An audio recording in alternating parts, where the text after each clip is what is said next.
Buenas tardes a todos. Muchas gracias por asistir a la comunión de universitarios. Oremos juntos. Nuestro Padre, Dios celestial del amor y la misericordia. Primero que nada, gracias por crearnos a tu imagen. Y muchas gracias por salvarnos a través de la cruz de Jesús. Señor, por favor, enséñanos tu santa y buena voluntad a través de esta comunión de universitarios. Señor, nuestra iglesia está planificando muchos seminarios de la Biblia para que podamos predicar este evangelio de la cruz a muchas personas. Señor, por favor, úsanos preciosamente para que puedan difundir este evangelio de Jesús para nuestros queridos y amados. Por favor, salva muchas almas a través de este seminario. Señor, de verdad somos muy débiles para que obedecer tu santa y buena voluntad. Por favor, danos la fuerza y salud y sabiduría para que podamos obedecer tu santa y buena voluntad. Y por favor, protege todas las iglesias en Bolivia y todo el mundo para que puedan vivir su vida cristiana con fuerza. Hemos orado en el nombre de Jesús, quien nos amó y nos salvó. Amén. Busquemos Jueces, capítulo 3, versículo 1. Jueces, capítulo 3, versículo 1. Antiguo Testamento. Jueces, capítulo 3, versículo 1. Versículo 1 y 2. Jueces, capítulo 3, versículo 1 y 2. Se lo leo. Estas, pues, son las naciones que dejó Jehová para probar con ellas a Israel. A todos aquellos que no habían conocido todas las guerras de Canaán, solamente para que el linaje de los hijos de Israel conociese la guerra, para que la enseñase a los que antes la habían conocido. En Israel en ese momento no sabía acerca de la guerra de Canaán. Israel ganó la guerra de Canaán con fe fiel en Dios. Pero todas las personas que vivieron esa guerra murieron. Y el gran problema es que no educaron adecuadamente a sus hijos sobre esta guerra de fe. Entonces sus hijos no conocían la importancia de la fe. Por eso sus hijos solo conocían la importancia del mundo. Entonces Dios decidió enseñar a sus hijos. Ahora, tenían que aprender la información de la fe. Versículo 3 y 4. Jueces capítulo 3, versículo 3 y 4. Los 5 príncipes de los filisteos, todos los cananeos, los sidonios y los heveos de habitaba en el monte Líbano, desde el monte de Baal Hermón hasta llegar al Ar. Y fueron para probar con ellos a Israel, para saber si obedecieran a los mandamientos de Jehová, que él había dado a sus padres por mano de Moisés. Dios siempre enseña a las personas con el mismo propósito. El propósito es obedecer la palabra de Dios. Hay dos verdades que todos hemos aprendido. Eclesiastés capítulo 12, versículo 14, 13 y 14. Primero 13. El 13 dice, el fin de todo el discurso odio es este. Teme a Dios y guarda sus mandamientos, porque esto es el todo del hombre. Versículo 14, leamos juntos. Porque Dios traerá toda obra a juicio, juntamente con toda cosa encubierta, sea buena o sea mala. Primero, Debemos obedecer la palabra de Dios. Segundo, Dios juzgará si hemos obedecido su palabra. Debemos hacernos esta pregunta. ¿Estoy obedeciendo la palabra de Dios? ¿Creo que Dios juzgará toda mi vida? Quien no se hace esta pregunta acaba viviendo según sus propios pensamientos, no según la palabra de Dios, y recibirá una gran reprensión de Dios. Pero quienes se hacen esta pregunta todos los días viven según la voluntad de Dios y no según las enseñanzas del mundo. Así recibirán una gran recompensa y galardón de Dios. ¿Realmente recibió bien Israel las enseñanzas de Dios? Vamos a ver Jueces capítulo 3, versículo 5 al 7. Versículo 5 al 7. Se lo leo. Así los hijos de Israel habitaban entre los cananeos, heteos, amorreos, pereceos, heveos y jebuseos. Y tomaron de sus hijas por mujeres, y dieron sus hijas a los hijos de ellos, y sirvieron a sus dioses. Hicieron, pues, los hijos de Israel lo malo ante los ojos de Jehová, y olvidaron a Jehová su Dios, y sirvieron a los Baales y a las imágenes de acera. Amaban a la gente del mundo más que a Dios. Entonces sirvieron a los ídolos a los que sirve el mundo. Esta vida fue un pecado claro, porque Dios fue el creador y salvador de Israel. Dios inició la nación de Israel a través de Abraham y salió a salvo a Israel de 400 años de esclavitud en Egipto, ¿no? Pero se olvidaron de todas estas gracias y servían a ídolos, no a Dios. Versículo 8. Se lo leo. Y la ira de Jehová se encendió contra Israel y los vendió en manos de Usa Risataim, rey de Mesopotamia. Y sirvieron los hijos de Israel a Usa Risataim 8 años. Dios los disciplinó según su promesa a Israel y se convirtieron en esclavos de los países vecinos durante 8 años. Dejaron a Dios para ganar más libertad, pero al final no disfrutaron de esa libertad. Perdieron su libertad y se convirtieron en esclavos. Versículo 9. Entonces clamaron los hijos de Israel a Jehová hasta aquí. Se arrepintieron a través de ese sufrimiento. Se preguntaban por qué sus vidas eran dolorosas y se dieron cuenta de la verdad de que Dios los había disciplinado a causa de su idolatría. Se arrepintieron y oraron a Dios pidiendo ayuda. El resto del versículo 9. Y Jehová levantó un libertador a los hijos de Israel, a los libró. Esto es, a Otonie, hijo de Cenaz, hermano menor de Caleb. Dios envió a Otonie para salvarlos.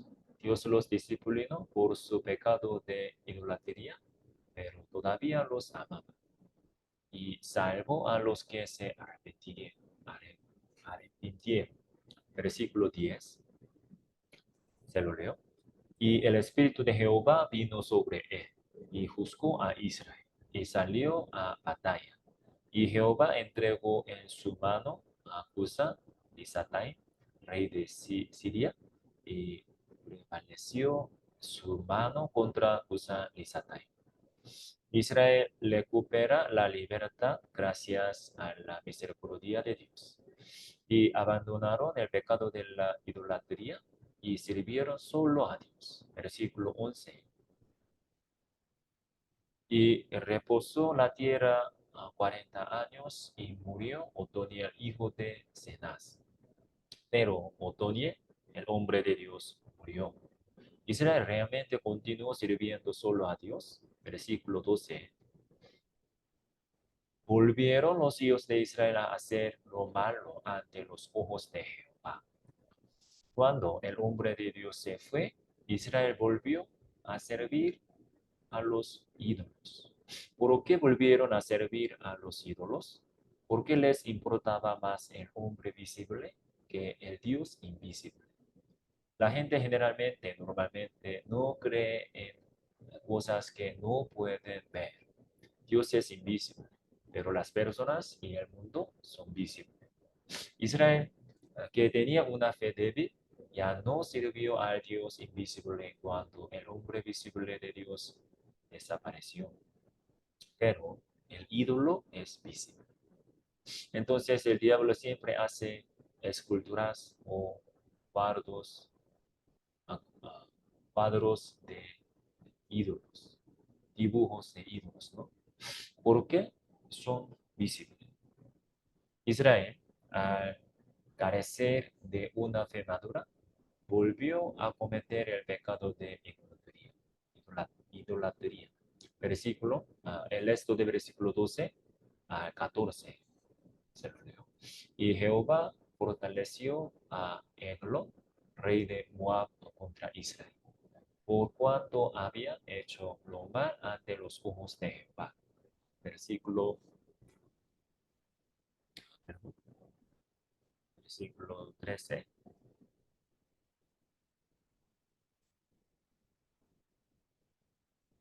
Así, 14.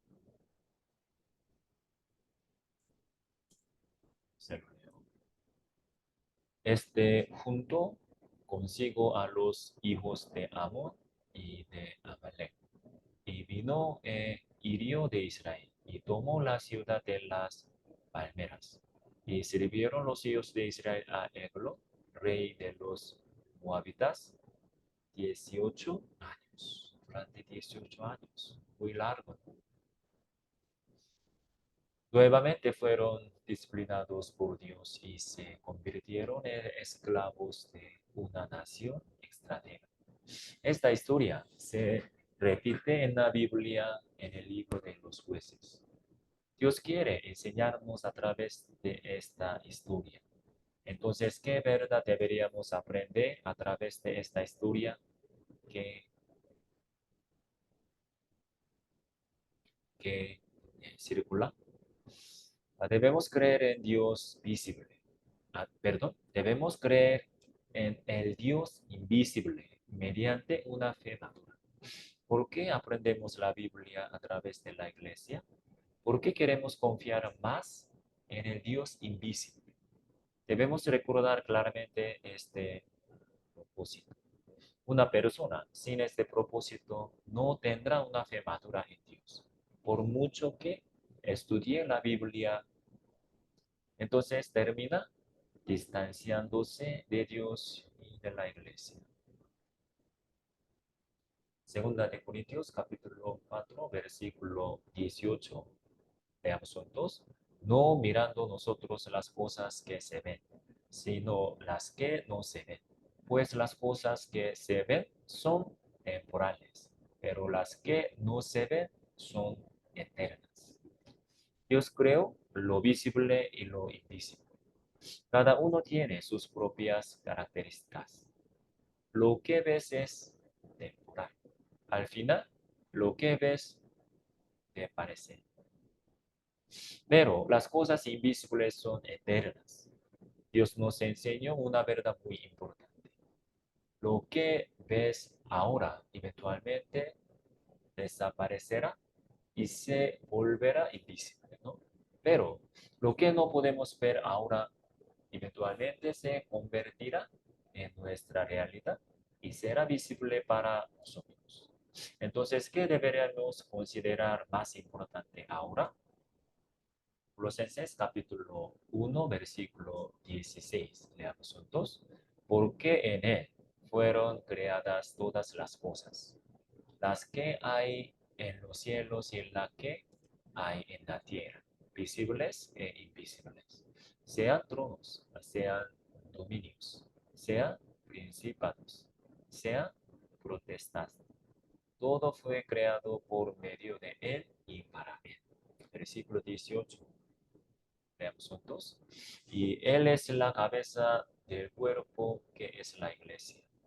El que es el principio, el primogénito, primogénito de entre los muertos, para que en todo tenga la preeminencia. El Dios que creó tanto las cosas visibles como las invisibles, es invisibles, ¿no? Entonces Dios nos llevó a la iglesia para enseñarnos verdades invisibles. Porque la cabeza invisible de la iglesia, visible, es Jesús.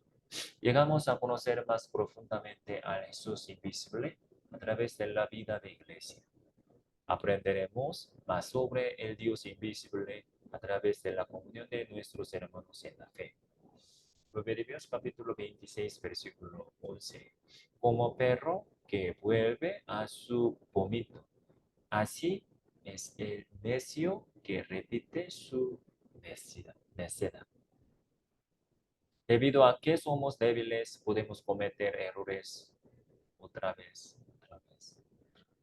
Pero si se repiten errores y equivocaciones, es un problema grave. Entonces, ¿cómo podemos evitar repetir el pecado? Romanos capítulo 6, versículo 4 y 5. Porque somos sepultados juntamente con Él para muerte por el bautismo, a fin de que, como Cristo resucitó de los muertos por la gloria del Padre, así también nosotros haremos en vida nueva. Porque si fuimos plantados juntamente con Él en la semejanza de su muerte, así también lo seremos en la de su resurrección. El apóstol Pablo nos enseñó muy bien sobre la muerte y la resurrección de Jesús. Nos enseñó estas cosas con un propio claro. Versículo 6, leamos juntos.